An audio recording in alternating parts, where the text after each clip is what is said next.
What's up, people? What's up, people? It's your girl, Miss Kiki Style, and also the celebrity hairstylist, Miss Meka. You can tell me your Instagram. Hello, my Instagram is fused_by_Meka, Meka. Okay, so I need you guys to follow her. Follow her if y'all interested in getting your hair done. She's gonna be the one that you're gonna look into. So y'all, welcome to the Pretty Girl Trap House. It's the podcast and it's going down. Today we want to talk about how Miss Meka got started with everything. Yes, so first of all, I've been doing Kiki since forever. Yes. So we met on a shoot some years ago. Picture, wasn't it crazy? Oh my God, that was crazy. I can't wait to post it. And I was doing hair then, and I was working with Joshua Johnson, and he kind of got me from behind the chair, working with different celebrities and things like that. So that's been really fun. I started in the salon, fresh out of beauty school, like fresh. Like 2 weeks later, I was in a shop. That's good. But I was an assistant to a new hairstylist, and she was opening up her own shop. And she was like, well, you can just be my assistant, and then, you know, we'll work everything else out, you know, as you're building your clientele. So I was doing that for a little while, and then I started to get my own clients, of course, which took about a solid maybe 2 years before I had like a good little foundation of people. Yeah. And that usually takes a lot of time. You got to be patient with the process. You got to be. That's patience where it is comes key. from. Patience is key. But I had a great experience with her. I learned a lot of stuff as far as business wise. That's good. That they do not teach you in beauty school at all. They do not give you business in They ain't gonna tell you everything. Some stuff you gotta find out your own self. They do not teach you anything about business. Like, you literally have to go to a business school or course in order to learn that part of the business.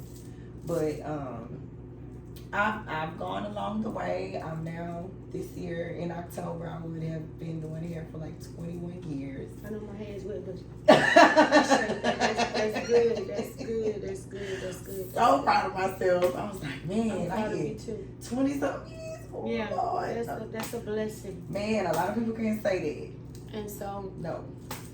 But I've been doing well. This past year, I decided I need to start looking more into my retirement. You ready to retire? I think it's more or less, you know, back in the day. You know, not back in the day. Back like in the day. 50 something. Back in the day, girl. You know, everybody was doing hair like 60. Yeah. So they was just like, baby, my knees. I can't. My knees. I die. My joints hurt. You silly. You know, before they finally stopped doing hair. And I was like, nah. No. So I said, you know what? I'm going to manifest that I want to retire when I'm 40. Okay. But it's in me to just do hair. I love to do it. You're passionate about it. I'm very passionate about it. Very passionate about it. But I was like, I don't want to get burnt out. As we get older, we start to get burnt out with how we do things. And yeah, I've been doing hair 20-something years, but I ain't 20-something no more. So I gotta be true to my body and listen to it. So have you thought about doing something different, or have you thought about maybe just having a shop and having people rent and you just come check up on it? Whatever? Well, I have, honestly. The one thing I've always wanted to do, was work with cancer patients. Cancer and alopecia patients, because a lot of my clientele comes from that. With me doing weaving and extensions and things like that. And a couple times it's been introduced to me, but every time I try to get into it, something funnels out or something doesn't pan out. You know, the person don't respond back. Something, you know. So recently, I know somebody with alopecia. Maybe you can try to work with her. Yeah, I did a course. One of my clients was actually very, very, very sweet, and she was just like, Meka, no, girl, you need to do what my stylist did. And my stylist works with the cancer and alopecia patients, but they do like wigs and stuff for them. So you can even work with St. Jude's or any other cancer association or any of the dermatologists. So I did the course. I got all my certification. It took me most of last year to get that done. So as of this year, I have officially started the business. So now I cover all of the Southwest region. So I cover all of Texas. I cover all of Oklahoma and all of Arizona. That's really good. That's a blessing. And it's easy. So just today, thank God, because I've been like, it's been like the main thing. I don't know nothing about no medical billing and all. I don't know how to do none of that. Yeah. So I said, the lady was like, no, we're going to show you how to bill. Okay. And I tried to do it, child, and I just said, this just may not be for me. I've tried. The billing part. Yeah, just trying to, navigate the system. Well, maybe you can get somebody to help you with that part. That's what I did today. Yeah. I got a billing company. Okay. They was like, oh, man, we can do it for you. Yeah. I said, oh, thank God. So all they do is take 5% of whatever your revenue is for the month. Not that bad. Which is really nothing, and it only happens like, whenever the insurance claims and stuff come in. But I work directly with the dermatologist. I get the script from them because a lot of people don't know that like medical wigs are covered by their actual insurance. Okay. So with that being said, have you thought about maybe like trying to figure out how you can help the people actually grow their hair or help them with their hair? Yeah, that too. And that's what I really wanted to do as far as retirement. I didn't want to step completely away from hair. You shouldn't, because that's your passion. That's my passion. And when you take that away from you, you know what's going to happen? You're going to perish. Yeah. So you got to do something you're passionate about. Yeah. And since my salon is, the basis of it is hair growth, and then with the medical wigs as well, I was like, those two can go hand in hand. So that's why I was like, maybe this is something, So I done got all the way up to this point, and I was like, finally. So my mom is retired, so she wants to help. So I said, well, Mama, you can definitely be an employee at this LLC, ma'am. Yeah. Absolutely. Yeah. So she's excited. Well, so today was a definite breakthrough. When I say manifesting is real, manifesting is real. Yeah, you definitely got to manifest and figure out what it is that you want in life, and once you do your part, then God will do His, and that's what's coming with the 11-11. All day. I like to call myself the pink Power Ranger, but today I'm the black one because I got But yeah, 11-11. You was gonna manifest it. Just speak it into existence. Always be positive. Never think negative. And I read this book that say The Power of Positive Thinking. That's my favorite book. And it also says you want to take out the word negative out the dictionary. Yes. Just scratch it out. Yes. Yes. Anything that's negative, scratch it out. Don't speak negative over your life. It's power in the tongue. Yeah, it really is. It's power in the tongue. It really is. So I got another question for you. So when did you know that you wanted to do hair? At what age? That's a good one. That is a good one. Just think about it. Let's see. How old was I? Were you a kid? Maybe a teenager? I think I was like 10, maybe anywhere from 8 to 10. And a lot of people don't know that story either. But my mom used to do like all of my aunt's hair. Okay. And during that time frame, everybody was getting married. Yeah. Like all my aunts and uncles, everybody was getting married. And my mom just had a thing with hair. She don't even know where she got it from. She just had a thing with hair. That's a God-given talent. Yeah. And I would watch her in the kitchen. Yeah. Rolling hair and putting it in the microwave, heating it up with the Lottie body. Putting what in the microwave? The tracks, girl. Oh, the really, tracks. That's a secret for me. I ain't know nothing about that. So this what it is. This the thing. See, this the little crab back in the day when they had no dryers. They ain't had no dryers back then. Yeah. So they got the track, right? I'm tracking the hair. The rollers. Yeah. The magnetic rollers. Yeah. They'll roll that hair real tight. Yeah. They'll put it in the microwave. Turn down like a minute or two. Yeah. Baby, come out that pan nice, crispy, crunchy, just good little set. I got a little something right there. We're just going to try that out. Y'all don't even worry about where this comes from. This the Pretty Girl Trap, because you got to have this in the glue. Somewhere around here. We don't know where it's at, but I'm going to have to try that out. But no. And she got that Lottie body, baby, put that in the microwave, made a good little set, and wrapped that ponytail, and it will be so sleek and pretty and clean. And I was like, that looks so pretty. Yeah. And I said, want to do that. Yeah. And my mama would buy me dolls. Mannequin doll heads. Like, I had a trunk. Yeah, full of them. And they would be, my mom ran out of space. So she bought me this huge trunk that was like the size of a mattress. Yeah. And she stuck it all the way underneath my bed. And I would have to roll that thing out. And when you open it up, it's just thousands of like dolls everywhere. And I would just do hair. And I would just do their hair. And I loved it so much. And after high school, I didn't know what to do. And I said, Mama, all I know how to do is hair. She said, well, that's what it is. Looks like you're going to have to go back to school. Okay. So, you know what? I kind of like doing hair, but hair is just not my thing. But fashion is my thing. When I was a kid, I used to cut up all the socks. So I'm going to tell you a secret. So it was about 5 or 6 of us all standing in the same house because my mom had me at 16 years old. So, you know, everybody kids. So I used to go find everybody's socks and still go run in the room and cut them up and make Barbie doll clothes. Shut up. My uncle said, you better be a fashion designer or you got to owe me some socks. Every time he get ready to go hang out with the folk, he ain't got no match. Kiki, bring my motherfucker. They already cut up on the Barbie doll. Huh, for real. You laughing. I'm so for real. Take it out for Holly. Holly got on the black one. And don't let him get drunk because he going to tell everybody, man, Kiki done cut up all my socks and everything. Uncle, if you tell one more person about the motherfucking sock, I'm going to pop you upside the head. But no, I knew I wanted to be in fashion ever since I was a kid. See? And so it's a God-given talent. I'm telling you, when I sit at that sewing machine, I already know I vision it. I'm going to sketch it. My sketches ain't up to par, but that's okay because I know what I want. And I'm going to sketch it. I'm going to sit here and I'm going to figure it out. And that's what I did with that stuff right there. So it's called a God-given talent. It is. So whatever you guys feel like you're passionate about or something that makes you most happy, that's what you should do. That's what you should go with. And so I wanted to ask you one more thing and then we can kind of finish it up. Let's get it. So what is it that you can share with someone who wants to start their own business with doing hair or whatever? I don't know if it's them going to cosmetology school. I don't know what would be the first step, but what is something that you could share, like a gym or something for somebody that wants to do hair?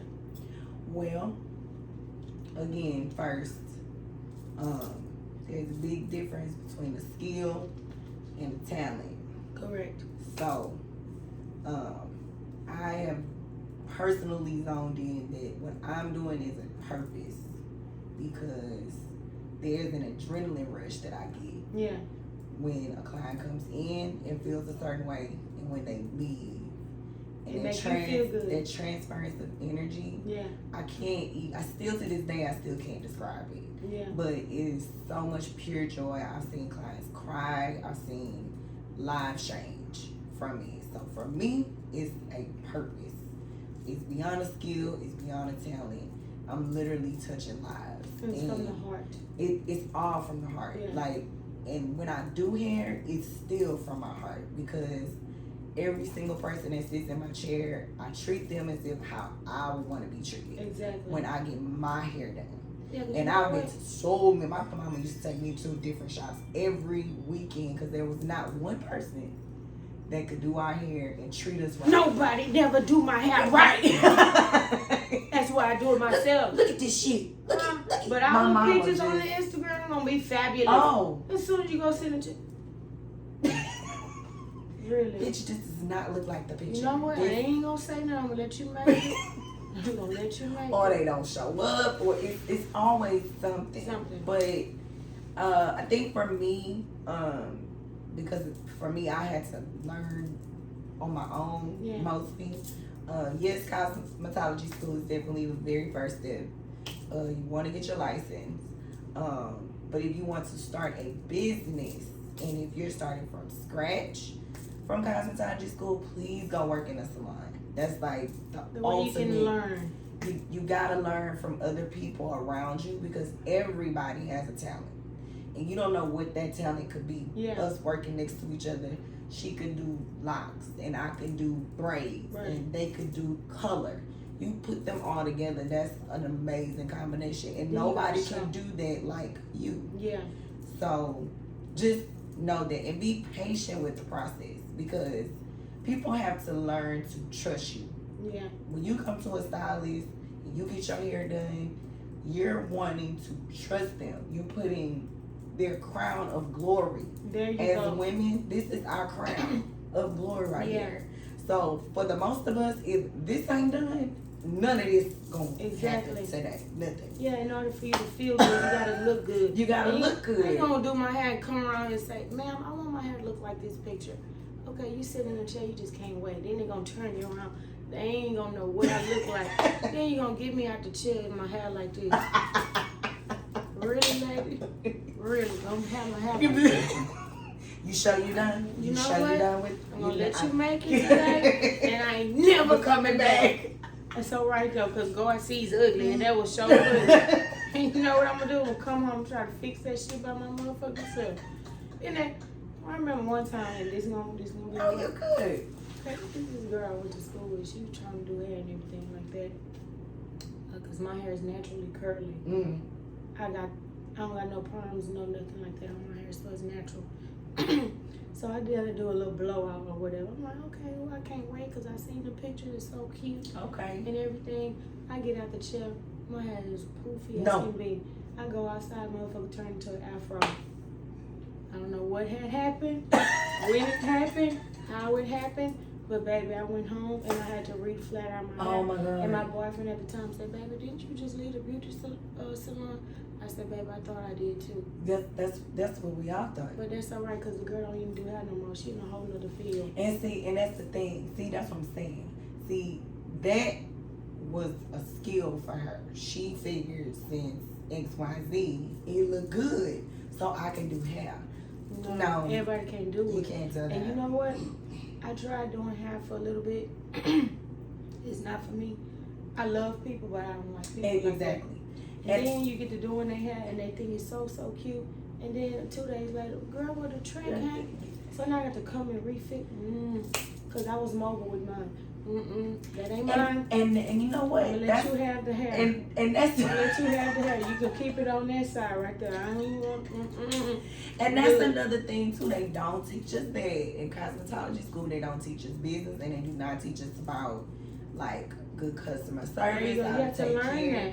And you gotta love it. In order for this to work, you gotta love it because I still have to be professional. In it all, I have to be professional. Customer service is key. And black businesses nowadays do not know about great customer service. Everybody quick to upcharge. Everybody want to charge you extra this, extra that, and they don't even follow through with the shit. So it's like, you don't want your client to be late, but bitch, you late. So how is you charging them a late fee? But bitch, you 45 minutes later, you ain't even made it today. Meka, I remember during COVID, you know, all the nail shops, everything was closed in the beginning.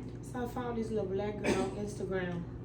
She wanted you to do a $50 deposit, okay? Oh, okay. I did my $50 deposit. The appointment, she was doing the nails in her garage or in her house or some shit like that. So anyway, I put my $50 deposit down. I text her and say I'm on the way. She say, sorry, I'm gonna be late. I got to go to the nail shop warehouse to get some stones. Baby, so you just gonna have me sitting around waiting on you and you late and I paid my $50 deposit because you don't want nobody to be late and you want the people to come and show up? You ain't even at home. You 45 minutes away. What? So now I got to go hang out with somebody till you get ready. Go find a biscuit or a sandwich.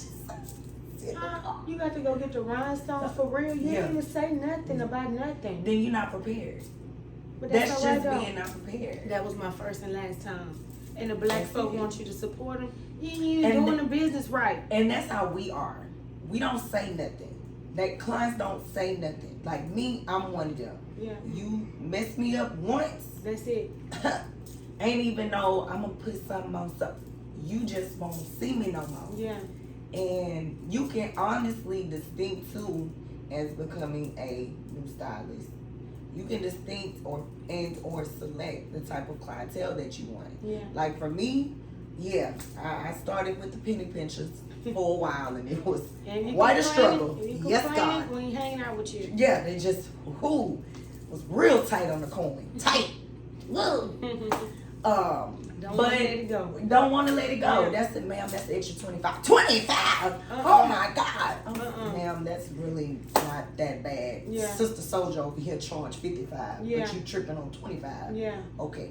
So what I did was I prayed and manifested for myself the type of clientele that I want. But again, your demographic has to be that as well. Exactly. So I had to move out the hood because I was off. Yeah. Derry, Ashton, Bissonnet area. That's where I started. Yeah. It started very upscale and it went very downscale very fast. Yeah. After like 6-7 years. Yeah.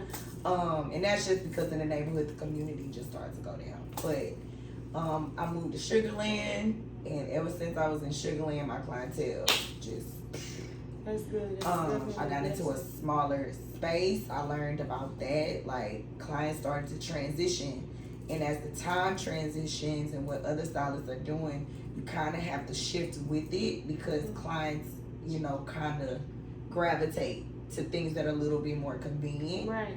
I didn't want to pull away from writing down the appointments and appointment book. Yeah. But everybody was transitioning to online booking. Technology and stuff like that. Everything. So then they didn't want the open salon, you know. But I was dealing with cancer patients, alopecia patients, and no hair on their head, and other men was in there. They felt uncomfortable. So everything started transitioning into the salon suites. Yeah. So I didn't know what that was going to be like. So I said, well, I'm going to just have to take a leap and have some faith and hope for the best. And you know what? A lot of the words that you said is key words that people need to know with business. She said praying, have faith, and you got to believe and manifest, and that's the only way you'll be able to succeed. And I like to say this all the time. I don't think nobody can be successful in any type of business or in anything in life unless you have faith. Absolutely. Because you got to believe in something. If you don't believe in anything, that means you're going to fall for everything. So you got to stand for something. You got to believe in something. That way you can have something. If not, your motherfucking ass going to perish. Yeah. So that's going to be it for today. Thank you, Meka, so much. I appreciate it. It is what it is. So much fun. And it ain't what it ain't.